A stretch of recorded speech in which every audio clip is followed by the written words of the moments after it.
તો હેલો મિત્રો, જય માતાજી, કેમ છો બધાને? તમારો નવા બ્લોગમાં સ્વાગત છે. તો અત્યારે આપણે સવારથી બ્લોગ ચાલુ કરીએ છીએ અને તમને ગિરનાર અને દાતારનો નજારો દેખાડું. એક નંબર વ્યૂ આવે છે અને આજે સુરત દાદા નીકળ્યા છે.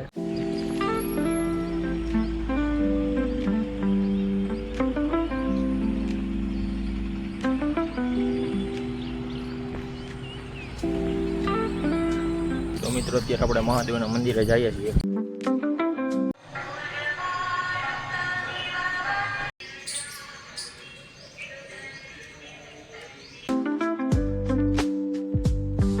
તો આજે નાસ્તામાં છે ખાખરા અને ચા.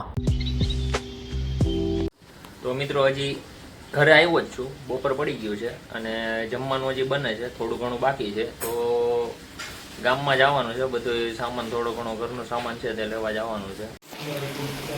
આજે ભીંડાનું શાક આલે છે બનાવવાનું.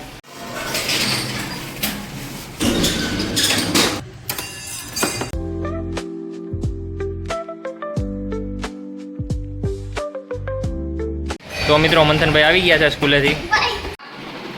શું આવ્યું? ચાની ભૂખી યારે આપણે ચાની ભૂકી 4 ડબ્બા ફ્રી રાજાણીની ચા હો. 1 કિલો ચા લ્યો ને 410 રૂપિયાની, તો 4 ડબ્બા ફ્રી આવે. જે ડબ્બા બતાવો તો કેવા કલરના છે? એક પર્પલ કલરના મોતીના ડબ્બા છે. પેક કરતો પછી દેખાય એકાદો. આપણે ખોટા ઓલા મગાવ્યા પણ મીશોમાં. આપણે ખબર નથી ને. આની પહેલા છે ને ઓલી પાણીની બોટલ આવી હતી 2.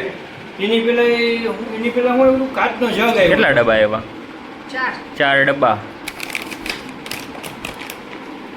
કેટલા કિલો? 1 કિલો. તો મિત્રો, આપણે અત્યારે ગામમાંથી બધો સામાન લાવ્યા છીએ. તમને દેખાડું શું શું સામાનમાં લીધું છે. આપણે રાજાણીની 1 કિલો ભૂકી લીધી છે, એની એરા 4 ડબ્બા ફ્રી આવ્યા છે. પછી મેથીના ખાખરા, પાપડ, ખાંડ અને ચોખા, અને મેન વસ્તુ છે આ ઘઉંનું બાચકું એક લીધું છે. અને મંથનભાઈ આવી રીતના રખડે છે. સ્કૂલેથી આવીને ડાયરેક્ટ કપડાં બપડા પહેરવાના નહીં. હે સીધો આવીને મોબાઈલ જોવાનો. હે ઓય સીધો આવીને મોબાઈલ જોવા વયો ગયો છે. તો મિત્રો, તમને બ્લોગ પસંદ આવે તો લાઈક, શેર અને સબસ્ક્રાઈબ કરજો. Thank you so much watching. By.